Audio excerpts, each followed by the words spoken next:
ما لاقي خبر الدنيا.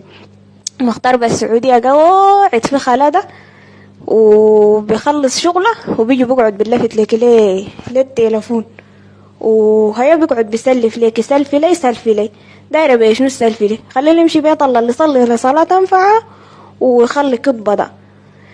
فأوعى نتن كمان من مغتربة السعودية إياكن.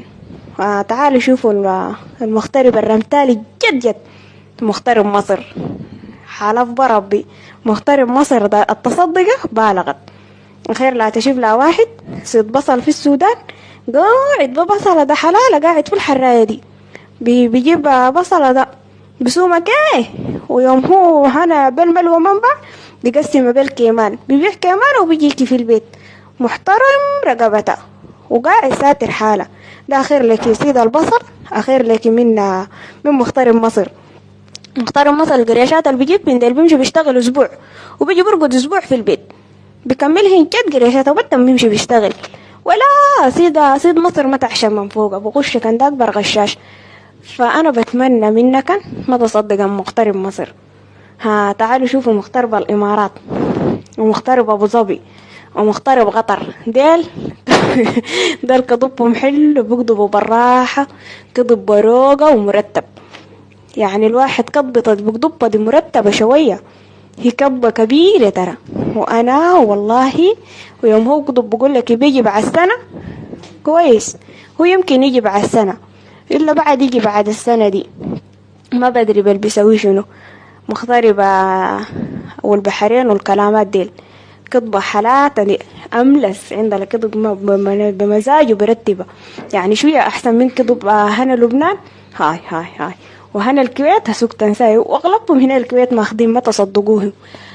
وتعال نشوف أنا المغترب هنا أمريكا. هاي ده عجوز ده شايب العمر كاملان بيا قاعد في أمريكا دي هناك بيشتغل 24 ساعة.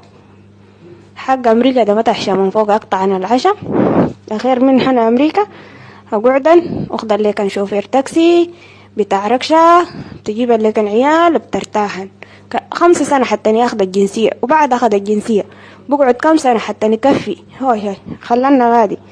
وأما هنا فرنسا اللي بيمشي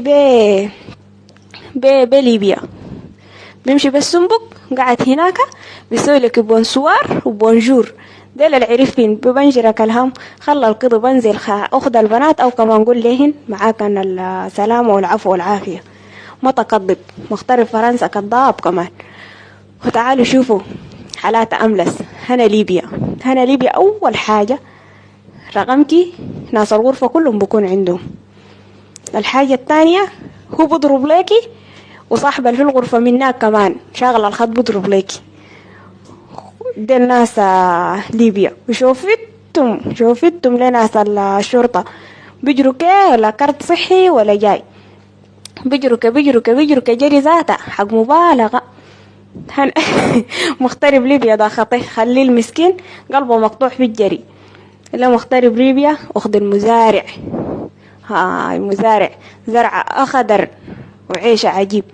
داير شنو بالدنيا دي؟ تصدقي في الكذب هنا المغتربين. فوساطي لكم المغتربين خلوا الكذب ده يدلوا عادين واخدوا البنات يا ما تقضبوا عليهم. فتكوا بعافية أخدكوا الفنجرية بالطالب.